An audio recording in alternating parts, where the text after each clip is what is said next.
il a mis 15 ans avant d'en parler. Michel Siemès, le célèbre médecin et chroniqueur est revenu sur ce cancer du rein qu'il a combattu sans jamais en parler publiquement.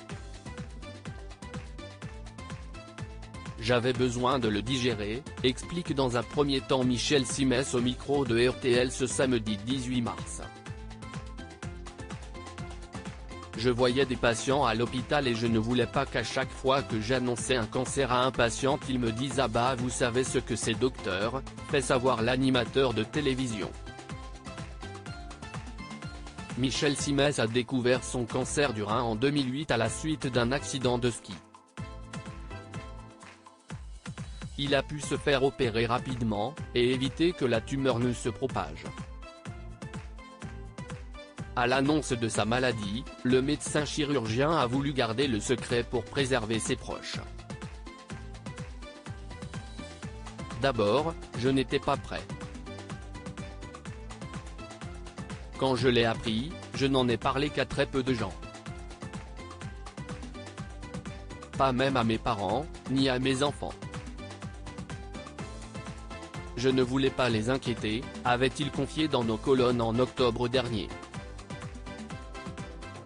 Son fils aîné, Romain, a appris la maladie lorsqu'il a eu 18 ans.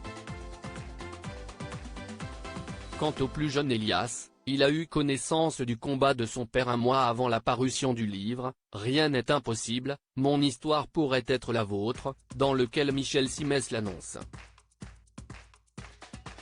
En fait, je pense que plus on parle de quelque chose qui t'attriste, plus cela t'enfonce dans le malheur, avait-il confié à Gala. Encore trop peu de dépistage mais aujourd'hui, le célèbre docteur parle de sa maladie surtout pour inciter les Français à se faire dépister. J'ai voulu en parler parce que je pensais que ça pourrait déclencher un certain nombre de dépistages. Moi j'ai été dépisté par hasard, après un accident de ski. Mais le hasard et la chance on peut les provoquer aujourd'hui. On peut les provoquer grâce à la médecine. En effet, il y a plusieurs grands dépistages qui existent actuellement. Les cancers du sein, du col de l'utérus ou encore du côlon peuvent être dépistés rapidement. Mais beaucoup de personnes n'anticipent pas ce genre de maladie. Moins d'une femme sur deux fait une mammographie et entre 20% et 35% des quinquagénaires se font dépister le cancer de la prostate. Article écrit avec la collaboration de 6 Médias Crédit Photo, Cédric Perrin.